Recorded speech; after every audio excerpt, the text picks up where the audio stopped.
Hindi alam ni Grace kung ano ang sasabihin niya sa sinabing solusyon ng biyenan niya.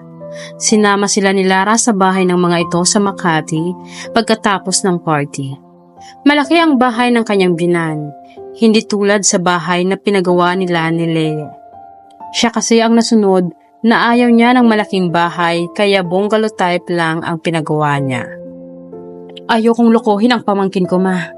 Tutol agad ni Jacob nang sabihin ng ina nito na magpanggap itong ama ni Lara. Hindi porket bata si Lara ay pwede na natin siyang lokohin.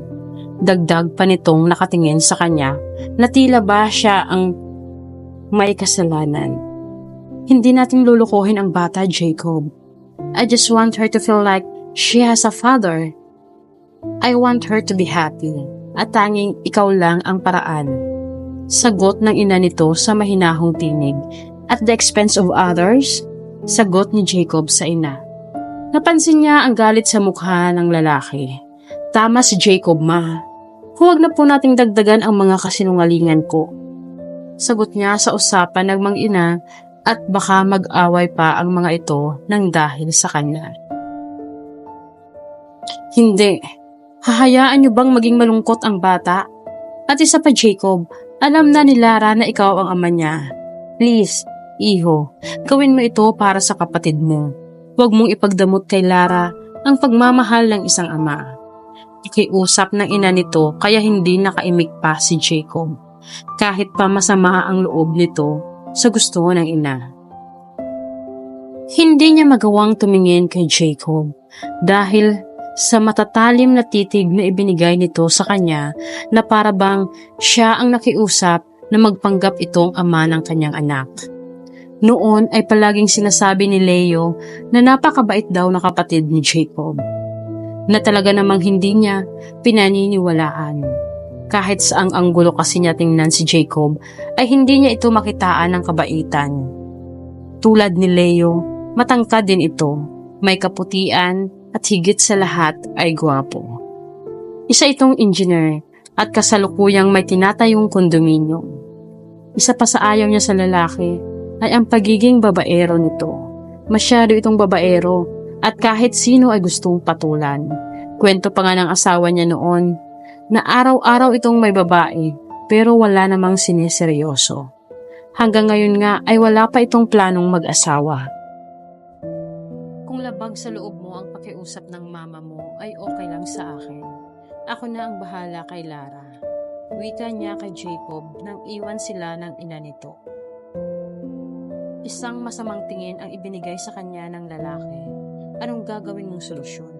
Maghahanap ka ng lalaki para lang may maipakilalang ama sa pamangkin ko? Sagot sa kanya ng lalaki na ikinainis niya. Kung kinakailangan, galit ang boses na sagot niya kay Jacob dahil sa kagaspangan ng ugali nito. Tatalikuran niya sana ang lalaki pero hinila nito ang kamay niya para bumalik sa upuan.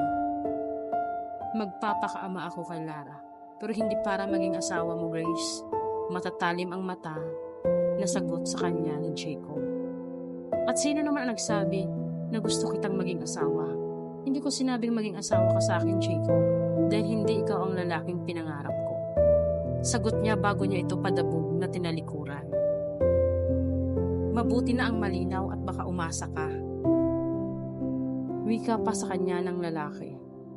Tinabig niya si Jacob. Kung makatingin ito sa kanya ay para siyang pinandidirihan. Hindi lang ito babaero.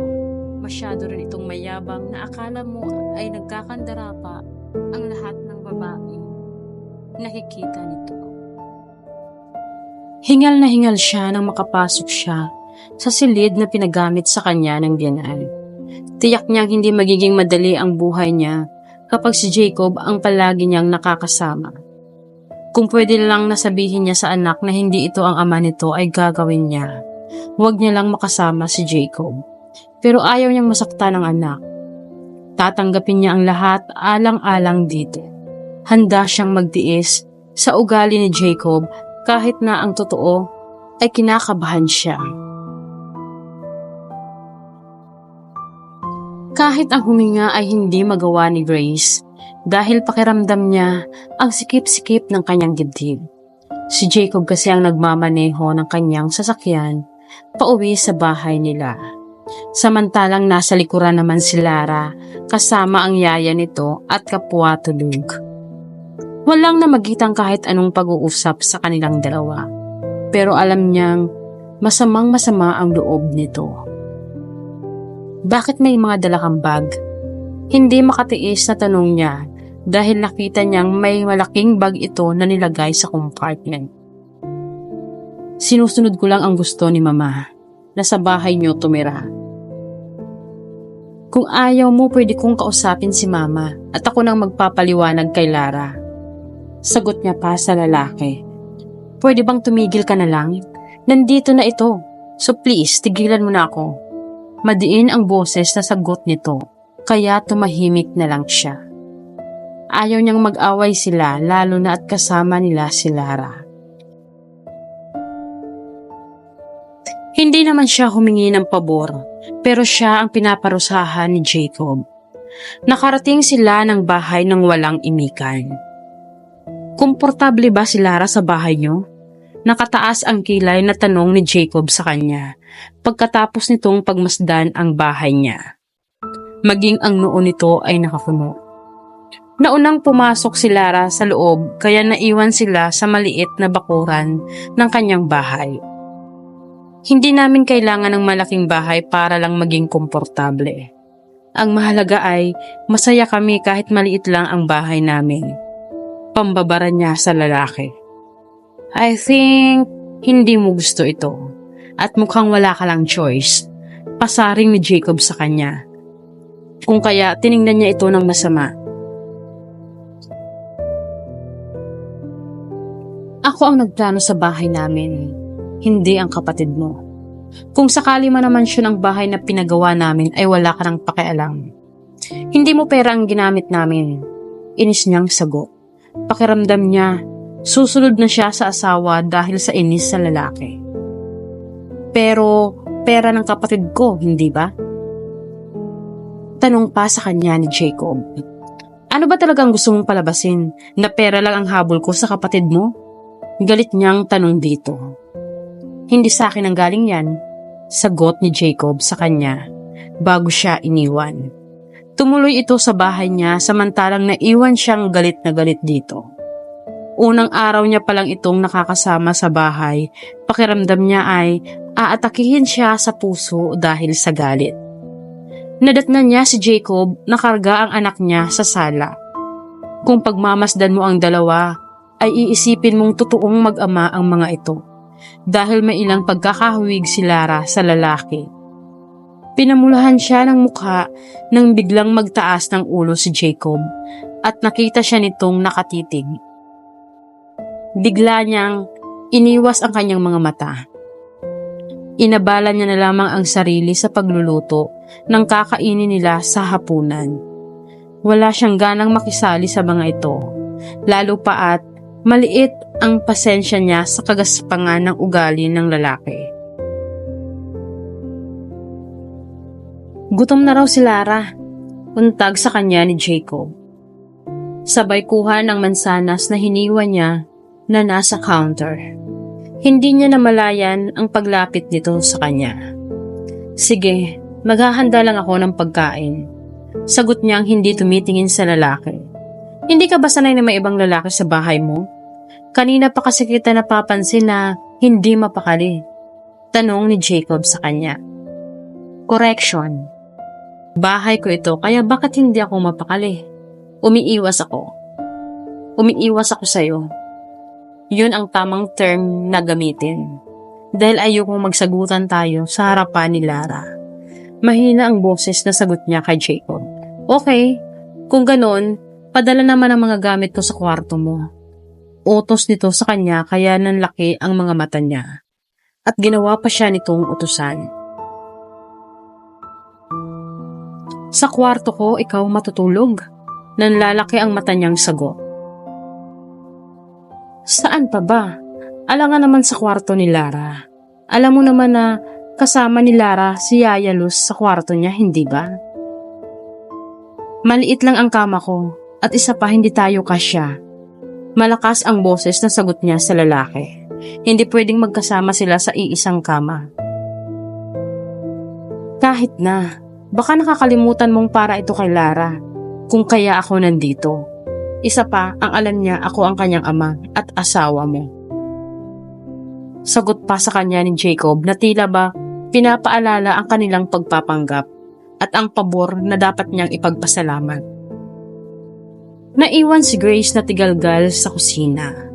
Hindi niya alam kung ano ang gagawin. Kung ganito nga na may distansya pa, ang pag-uusap nila ay nag-aaway na sila. Ngayon pa kayang magkadikit sila sa kama? Gusto niyang mabaliw sa tuwing na iniisip na magtatabi silang dalawa. Anong klaseng nilalang itong kapatid mo, Leo? Malayong malayo kayo sa isa't isa. Hindi niya mapigilang pakikipag-usap sa sarili. Kahit pagod na pagod siya, ay hindi niya naman magawang tumutol. Nangyayain siya ng anak na manood muna ng palabas. Family bonding daw nila kasama si Jacob. Kaya wala siyang nagawa kung hindi sumama sa mga ito. Si Lara ang nasa gitna nila ng lalaki habang nanonood. Daddy, hindi mo ba miss si Mami? Tanong ni Lara kay Jacob.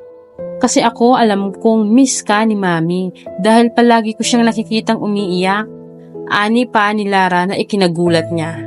Naramdaman niya ang pamumula ng kanyang mukha ng mga oras na iyon. Napatingin siya kay Jacob na hindi makasagot sa tanong ni Lara. Oo naman. Kapag nga nasa malayo ako, ang mama mo lang ang palaging laman ng isip ko. Nauutal na sagot ni Jacob kay Lara. Kung miss mo siya, bakit hindi ko nakikita? Hindi ba ang mag-asawa ay malambing sa isa't isa? Tanong pa ni Lara. Kapwa pa sila nagulat nang biglang umalis ito sa upuan at pinagdikit silang dalawa ni Jacob. Yakapin mo daddy si Mami, utos pa ni Lara kay Jacob, kaya wala itong nagawa kundi ang sundin ang gusto ni Lara. Napakislot siya nang maramdaman ang mga bisig ni Jacob sa katawan niya.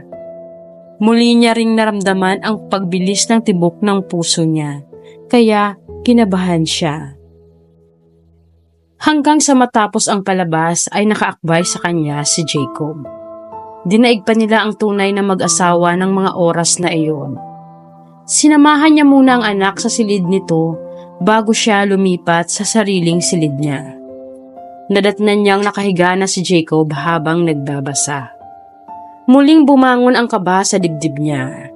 Simula nang mamatay ang asawa niya, ay hindi na siya nasanay na may katabing lalaki sa iisang kama. Kung pwede lang talagang tumabi na lang siya kay Lara ay gagawin niya. Pero ayaw niyang magtaka pa ang bata. Kung kaya, alumpihit siyang pumasok sa sariling silid. Huwag kang mahiya, wala kong balak na gapangin ka. Inis nitong sabi sa kanya na ikinainis niya. Hindi ko naman kailangang mahiya dahil pamamahay ko ito. Sagot niyang nakataas ang kilay. Kung ganon, bakit ayaw mong pumasok? Tanong nito sa kanya dahil nanatili siya sa labas ng pintuan. Hindi lang ako sanay na may katabing lalaki, katwiran niya. Simula ngayon ay kailangan mo nang masanay, Grace, sagot ni Jacob sa kanya. Tama ito. Kailangan niya na talagang masanay sa presensya nito. Sa presensya nitong nagpapakulo sa kanyang dugo. Tahimik siyang tumabi sa kama. Nilagyan niya ng unan ang pagitan sa kanilang dalawa bago siya tuluyang humiga. Nanatili pa rin itong nagbabasa habang siya ay nakikiramdam. Matagal na ring wala si kuya. Bakit hindi mo pa iuwi ang lalaki mo dito?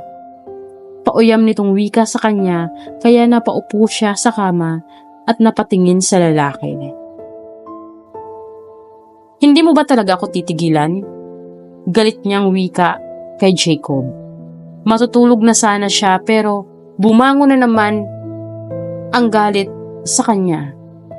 Pakiramdam niya ay kumukulo ang dugo niya ng gabing iyon. Sinasabi ko lang naman kung ano ang nakikita ko. Bata ka pa. Alam kong kailangan mo ng lalaki sa buhay mo. At huwag mong sasabihin sa akin na hindi mo hinahanap ang isang lalaki. Ang lalaking humahaplos sa katawan mo. Pinandilatan niya si Jacob dahil sa tinuran nito. Kung kailangan ko man ng lalaki ay wala ka nang pakialam doon. Kaya pwede ba tigilan mo na ako? Pakiusap lang. Sagot niya pa sa naiiritang boses. Pero si Jacob ay kalmado lamang. Tila ba iniinis siya nito. Kung magkakaroon ka ng lalaki, kailangan kong masiguro na mamahalin niya si Lara. At isa pa, hindi ako papayag na mapunta sa ibang lalaki ang pera na para sa pamangkin ko. Hindi ako pumayag na maging ama ni Lara kung wala akong dahilan, Grace. At iyon ay ang pangalagaan, ang pera ng pamangkin ko. Sagot ni Jacob sa kanya kung kaya natigilan siya. Bahagya siyang tumawa dahil sa sinabi ni Jacob. Hindi ka pa rin nagbabago. Pera pa rin ang palagi mong nakikita. Simula nang maging asawa ko ang kuya mo ay hindi mo pa rin ako matanggap. Kung diyan ka masaya ay bahala ka. Wala kong kailangan patunayan sa'yo. At ito ang tandaan mo, Jacob. Mahal ko si Lara at lalong mahal ko ang asawa ko. Hindi ko hahayaan na mahirapan siya. Sagot niyang galit na galit. Hindi ko pa rin nakakalimutan kung saan ka nakilala ni Kuya. Hindi ba tauhan ka lang sa coffee shop niya? Niligawan ka lang, kung kaya pinatulan mo agad. Sa bagay, malaking isda ang kuya ko. Kaya kanyang iahon sa kahirapan. Pang-iinsulto pa nito sa kanya. Kaya hindi niya napigilan ang sarili. Sa galit ay bigla niyang sinampal ang lalaki. Pagkatapos ay lumabas siya ng kwarto. Alam niyang nabigla si Jacob dahil sa kanyang ginawa.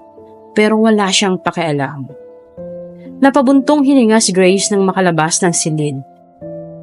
Galit pa rin ang nasa dibdib niya dahil sa sinabi ni Jacob sa kanya.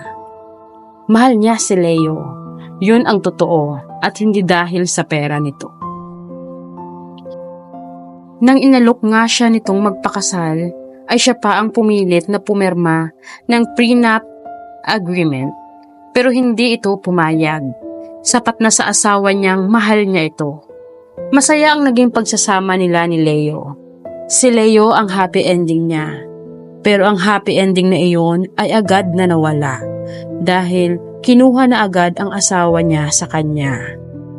Nang mamatay si Leo, ay laking gulat niya na sa kanya iniwan ang mga ari-arian nito kasama ang ilang branch nilang coffee shop. Kaya hindi niya pinabayaan ang negosyo nila. Kung dati ay 4 lang ang coffee shop nila, ngayon ay 6 na. Doon niya kasi tinuon ang buong atensyon niya para makalimutan ang asawa, kahit panandalian lamang. Muli siyang napaiyak sa pagbabalik ng nakaraan. Ang daya-daya mo, Leo. Bakit kailangan kong maranasan ang lahat ng ito? Pati ang anak mo ay namamalimos ng pagmamahal sa kapatid mong walang kwenta. Pagkakausap niya sa sarili. Simula nang mamatay ang asawa ay nasanay na siyang kinakausap ito. Kahit na matagal na itong wala. Naniniwala kasi siyang nasa paligid lang ang asawa at nakabantay sa kanya. Sana naman kausapin mo ang kapatid mo. Wala naman akong ginagawang masama para magalit at mainis siya sa akin ng ganito. Dagdag niya pang wika. Sa pag-asang nakikinig ang kanyang asawa.